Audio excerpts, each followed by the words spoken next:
I'm going to be focusing on the dichotomy between values versus performance. In our society, we spend a lot of energy focusing on performance, and we don't understand how people are mostly motivated through a value structure. A value structure that creates security, that creates direction, and creates a connectedness between people. When a value structure isn't elicited, isn't described in a meaningful kind of way, it creates problems in an organization. Our society focuses on performance versus values.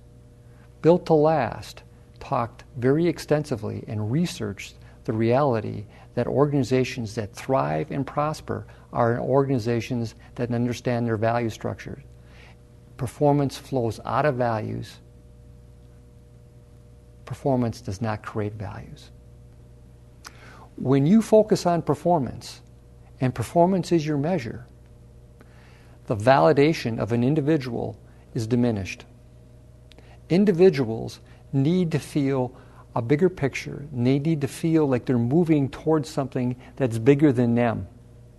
When you're moving towards just money or a measurement that says, this is my worth, it actually diminishes the person.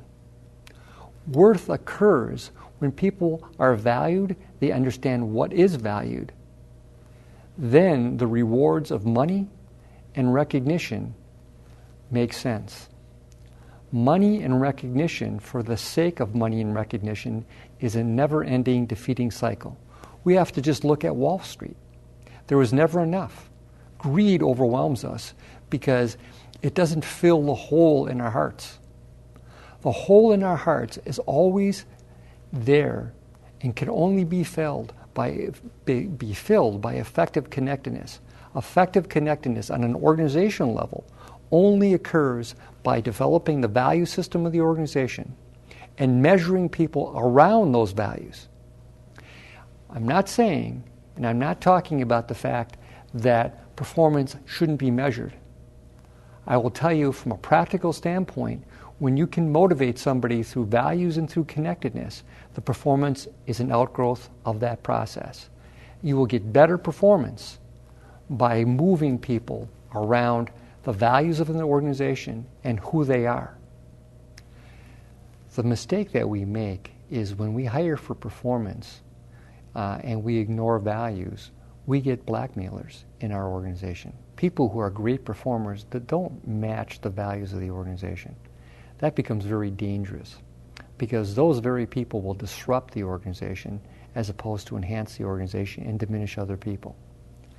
The practical aspect of it is if you have two people who have similar skill sets, maybe even one is a little bit superior in a certain area, but the one who's superior doesn't match the values of the organization, don't hire the person who's a little bit better. Hire the person who matches the values. If somebody has the intellectual capacity and has enough of the skill set, it's easier to develop a skill set and develop that person than it is to change somebody's value structure. In fact, I would tell you that's almost impossible to change a value structure of an individual. Organizations repeatedly make the mistake of hiring to skills as opposed to hiring to values.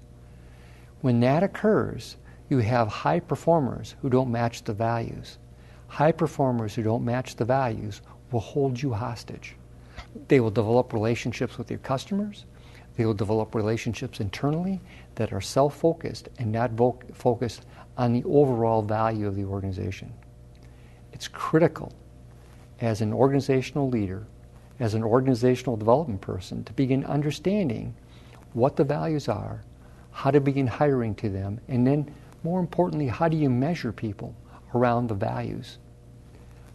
I promise you that people who have the skill sets but are matched to the values will be better performers and better teammates long run than people who don't have that value-based set.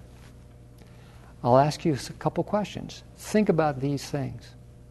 Do you understand the values that drive your organization? Do you understand the formula for success that comes out of those values? Do you have a hiring process that begins looking at the person that you're hiring in terms of the match to the values of the organization and that individual's match? There's never going to be a 100% match, but it needs to be in the 70 to 80% range. And lastly, do you measure people around the values in terms of how they're living the values and how they're performing in relationship to the values? When you have that kind of background, you have an organization that's built to last. In reality, the research that comes back says that organizations who understand the values and can match people to the values are going to do better in the long run than organizations who are just performance-based.